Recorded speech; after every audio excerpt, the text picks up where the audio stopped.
मैं देख रहा हूं एक पूरा संगठन आप चलाने का काम कर रहे हैं साथियों। मैं आप लोगों से आग्रह जरूर करूंगा। देश के यशस्वी प्रधानमंत्री जी ने आज ही के दिन से 9 तारीख से लेकर 14 तारीख तक जो हमारे शहीद हुए हैं, चाहे वो पारा मिलिट्री के लोग हों, चाहे वो सीआरपीएफ के लोग हों, या भारत के सेना के लोग हो या स्वतंत्रता सेनानी हो, उनके घरों में भारतीय जनता पार्टी या प्रतिनिधि हमारा जाएगा और 9 तारीख से लेकर 14 तारीख तक हम उनके घरों से मिट्टी लेकर आएंगे। और ये अभियान 9 तारीख से लेकर 14 तारीख तक चलेगा। फिर हम 16 और 17 को, क्योंकि हमारा राष्ट्रीय पर्व 15 तारीख को 15 अगस्त के दिन होगा, और 16 और 17 तारीख को हम पूरे बिहार में जितने प्रखंड हैं, यूएलबी है, जो नगर पंचायत है, नगर परिषद है, इसमें कलश में जो हमारे वीर सैनिक शहीद हुए हैं, उनके परिवार के घर के मिट्टी को लाकर उस कलश में डालने का काम करेंगे। और देश के प्रधानमंत्री जी ने तय किया है, पूरे देश से 7500 परिवार के यहां से या 7500 ब्लॉक से पूरे देश से हम कलश लेकर जाएंगे और देश की राजधानी दिल्ली में 29 तारीख को आदरणीय प्रधानमंत्री जी उन तमाम शहीदों के नाम पर एक पूरी तरह अमृत जो वृक्षारोपण का काम है, वृक्षारोपण का काम, देश में अमृत वाटिका बनाने का काम देश के प्रधानमंत्री करेंगे। और हमारे लिए शहीद हुए साथियों, हमारी सुरक्षा के लिए शहीद हुए, चाहे वो पारा मिलिट्री के लोग हों, देश में सेना के तौर पर लड़ने वाले लोग हों, या स्वतंत्रता सेनानी परिवार, ये सभी लोगों ने हमारे लिए प्राणों की आहुति दी है। और उस प्राणों की आहुति को याद करते हुए हम उनके बीच में जा रहे हैं। साथियों, राष्ट्रीय सेवा मिशन जो संकल्प लिया है, हम जरूर आग्रह करेंगे जितेंद्र जी से कि 15 तारीख से आपने घोषणा किया है, लेकिन मैं आग्रह करूंगा कि आज ही के दिन से वीर शहीद जो आपके बीच के लोग हैं, इनको इसमें जोड़िए। गांव में वृक्षारोपण कीजिए, गांव में जाइए जहां पर तालाब है, जहां पर आहर पेन है, और जहां पर आपको अनुमति मिले, मुखिया जी भी यहां पर हैं, मुखिया, प्रतिनिधि, जिला परिषद, विधायक, सांसद से आग्रह कीजिए और जितने भी जगह पर शहीद हुए हैं उनके नाम से एक प्लेट बनवाइए।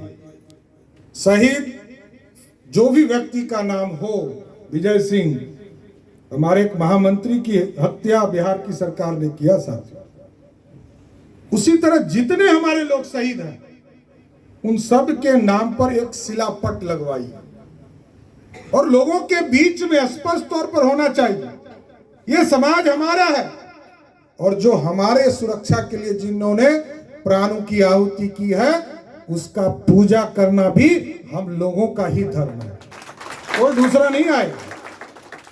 और आज तो सबसे पवित्र दिन है। भारत छोड़ने का महात्मा गांधी ने सपना देखा था। अंग्रेज तो चले गए साथियों, लेकिन अंग्रेज के रूप में कुछ लोग रह गए यहां और वो भारत को तोड़ने का काम कर रहे हैं, चाहे वो भ्रष्टाचार हो, अत्याचार हो, और चाहे वो गरीबी हो। हमारे 10 साल बाद, 12 साल बाद चाइना आजाद हुआ साथियों। चाइना कहां है, हम कहां हैं? दुनिया की सबसे बड़ी इकोनॉमी में से दूसरा तीसरा स्थान चाइना का आता है और हम 5वें स्थान पर हैं। हमारी बहन अभी बता रही थी यूनिकॉर्न के बारे में आपको। देश के प्रधानमंत्री जी ने तय किया 11वें स्थान पर थे साथियों हम आर्थिक तौर पर। और जो बिहार है, बिहार को भी समझिए कि बिहार जैसे प्रदेश में 2,61,000 करोड़ का बजट है। आज ही हम एक पेपर में पढ़ रहे थे कि बिहार सरकार के मंत्री कहते हैं कि हम अपने संसाधन से बहुत काम कर रहे हैं, लेकिन मैं सिर्फ ये जानकारी आपको दे रहा हूं कि 2,61,000 करोड़ के बजट में बिहार का अपना संसाधन कितना है मालूम है आपको? मात्र 32,000 करोड़ रुपया। 2,61,000 करोड़ रुपया बिहार में खर्चा होता, उसमें मात्र 32,000 करोड़ रुपया 12-13% बिहार का अपना संसाधन है, और लगभग 85 से 88% कौन देता है? नरेंद्र मोदी की सरकार साथियों, बिहार के विकास के लिए। छोड़ दीजिए 4 लेन, छोड़ दीजिए NH, छोड़ दीजिए एम्स, छोड़ दीजिए एयरपोर्ट, छोड़ दीजिए। देखिए ये हमारा बिहार है। मैं तो बड़ा स्पष्ट तौर पर कहता हूं लोगों को कि एक भाई ने 15 साल तक बिहार का राज किया, और वो कहते रहते हैं कि मैं आरक्षण जब तक हूं, आरक्षण तब तक नहीं हटेगा, यही ना कहते हैं। लेकिन उनसे कभी कोई पूछा कि कभी आरक्षण दिए हो? मतलब 15 साल में लालू जी 90 से 2005 तक किसी पिछड़े को, अति पिछड़े को, दलित को या स्वर्ण जाति के किसी आरक्षण को दिया? नहीं दिया। उल्टे जब लोकसभा में नरेंद्र मोदी जी की सरकार स्वर्णों को आरक्षण दे रही थी, तो और राष्ट्रीय जनता दल के राज्यसभा के सांसद राज्यसभा में पेपर को फाड़ रहे थे, यही ना है। और उसके बाद वो पार्टी कहती है कि हम तो सबका साथ A to Z की पार्टी है। कहती तो बड़ा अच्छा बात है, पिछड़ों को तो लुभाने के लिए बहुत बात करते हैं, लेकिन किसी के लिए किया हो ये तो जानू। देखिए साथियों, इस देश में आरक्षण लागू हुआ, और जब जब जिसकी जरूरत थी तभी लागू हुआ। 1939 में अंबेडकर और गांधी जी के सामने एक स्थिति उत्पन्न हुई कि दलितों को हिंदुस्तान के साथ जोड़ना है, और 1952 में जब कॉन्स्टिट्यूशन पहली बार लोकसभा और विधानसभा की इजाजत दिया, तो पहली बार यदि आरक्षण दलितों को और आदिवासियों को मिला, तब भी डॉक्टर श्यामा प्रसाद मुखर्जी जी उसका समर्थन कर रहे थे। 77 में गरीब का बेटा कर्पूरी ठाकुर बिहार के मुख्यमंत्री हुए, और पिछड़ों को और अति पिछड़ा समाज को आरक्षण दिया, तब भी स्वर्ण महिलाएं को आरक्षण देने का काम कर्पूरी ठाकुर ने किया था। मंडल कमीशन आया 1989 में, बैठी है हमारी बहन, इनके पिताजी भी मंत्री उस सरकार में थे, और सभी लोगों ने, सबका देश में कहते थे राजा नहीं फकीर है, देश का तकदीर है। बीपी सिंह जी को यही कहते थे, और उन्होंने अपने जो छोटे हुए भाई थे उसको आरक्षण दिया।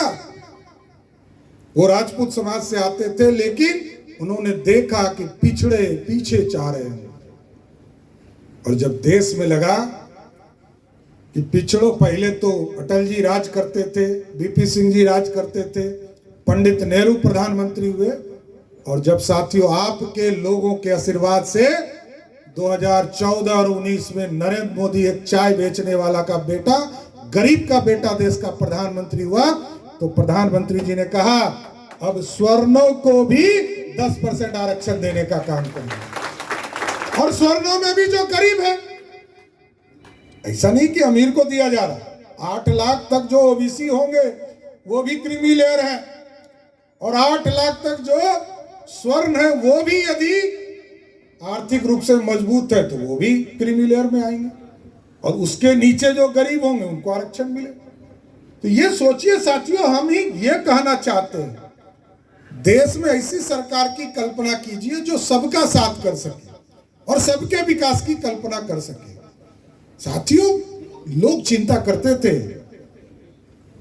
लोग चिंता करते हैं। जब मैं मिनिस्टर था तो लोग मेरे पास आते थे, मुखिया जी लोग कहते थे कि लाइसेंस दिलवा दीजिए। कहा है तो कहते थे डर लगता है सर, मुखिया है, कोई मार देगा, कोई किडनैप कर लेगा।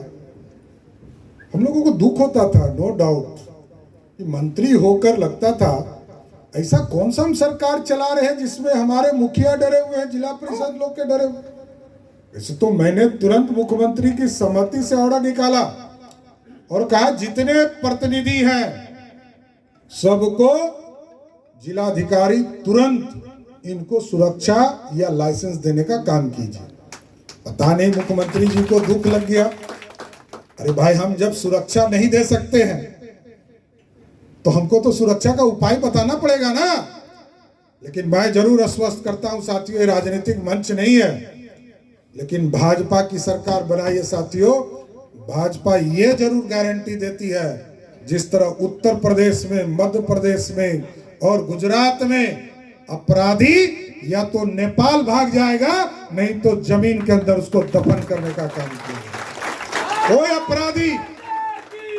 अपराधी जिंदा नहीं रह सकता है। अपराध करने वाला अत्याचारी हो, ये कभी बचाया नहीं जा सकता है। आज तो रोज आप देखते होंगे कोई बालू माफिया है, कोई शराब माफिया है, वही सरकार में बैठा है। और बिहार में नौजवानों की चिंता देखिए कैसी है। 10 लाख सरकारी नौकरी मांगा, हम लोगों ने आंदोलन किया, मेरे 1200 कार्यकर्ताओं के देह पर लाठी चलाने का काम किया। 1175 लोगों पर सीधा लाठी अटैक किया बिहार की पुलिस ने। और जब कटिहार में लोगों ने बिजली मांगा तो बिहार की पुलिस ने गोली मारने का काम किया। क्या ऐसी सरकार आप रखना चाहते हैं? ऐसी सरकार के खिलाफ लड़ना होगा साथियों। नीतीश कुमार जी जब महिलाओं को देखते हैं तो कहते हैं कि मैंने तो शराबबंदी कर दिया। हम अपनी बहनों से को सिर्फ ये बताना चाहते हैं, 2005 में जब नीतीश कुमार जी बिहार के मुख्यमंत्री हुए साथियों, तो बिहार में 987 शराब की दुकानें थी, क्योंकि पहले ब्लॉक में, अनुमंडल में और जिले में खुलता था। और हमारा प्रखंड जो है 534 है, 101 अनुमंडल है और 38 जिले हैं। सबको मिलाने के बाद भी 987 से ज्यादा दुकान नहीं खुला था। और जब 2016 में नीतीश कुमार जी ने यह घोषणा किया कि शराबबंदी का कानून मैं लगा रहा हूं, तो आपको जानकर आश्चर्य होगा, बिहार में 11,000 से ज्यादा शराब की दुकानें थी। बिहार को शराबी किसने बनाया? नीतीश कुमार ने। और आज शराब कैसे मिल रहा है साथियों? पहले शराब मिलता था 350 रुपया में बोतल, आजकल कितना में मिल रहा है? 2000। तो आप समझिए, दाम पता है तो इसका मतलब मार्केट खुला है। तो साथियों ये समझिए, इस पूरे बिहार में शराब माफिया का राज चल रहा है।